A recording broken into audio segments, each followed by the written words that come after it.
Үндсэн хуулийн 66 дугаар зүйлд үндсэн хуулийн зэц нь үндсэн хуулийг зөрчсөн тухай маргааныг иргэдийн өргөдөл мэдээллийн дагуу өөрийн санаачлагаар буюу их хурл ерөнхийлөгч ерөнхий сайд улсын дээд шүүх улсын ерөнхий прокурорын хүсэлтээр хянаа хэлэлцэнэ. Үндсэн хуулийн зэц энэ зүйлийн нэгдэх хэсэг заасан үндслээр дараах маргаантай асуудлаар дүгнэлт гаргаж их хурлд оруулна. 1. Хууль, зарлиг, улсын их хурл ерөнхийлөгчийн бусад шийдвэр, түүнчлэн засгийн газрын шийдвэр. Монгол улсын олон улсын гэрээ үндсэн хуульд нийцэж байгаа хэсэг.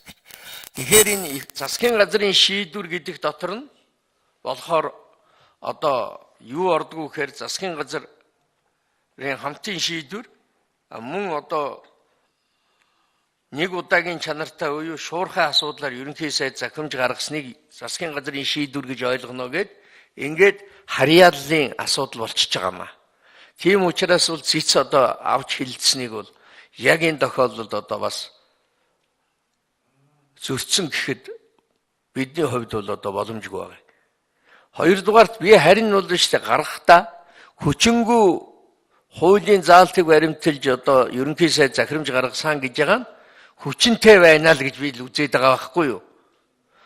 Зэцүүл онлынхоо логик тайлбар хийгээд их хууль нь хүчингү болсон. Тэгэхээр дагаж мөрдөх хууль нь хүчингү болсон бай таараа гэд ингээд байгаа байхгүй юу? Гэтэл дагаж мөрдөх хуулийг хүчингү болгоогүй байгаа байхгүй юу? Би ийм л одоо юм эндээс бол олж харж байна.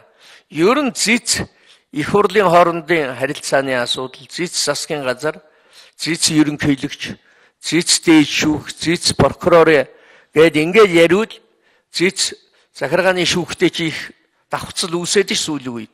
Энэ энтрийн асуудлаар бас судалгаа шаарддаг байгаа гэдгийг хэлье. Тэгээд би бүгдийг мэдэгч биш шүү дээ. Одоо тийм учраас бол одоо бид бас сайн судлах, бодох шаардлага бол байна л гэж хэлмээр байна.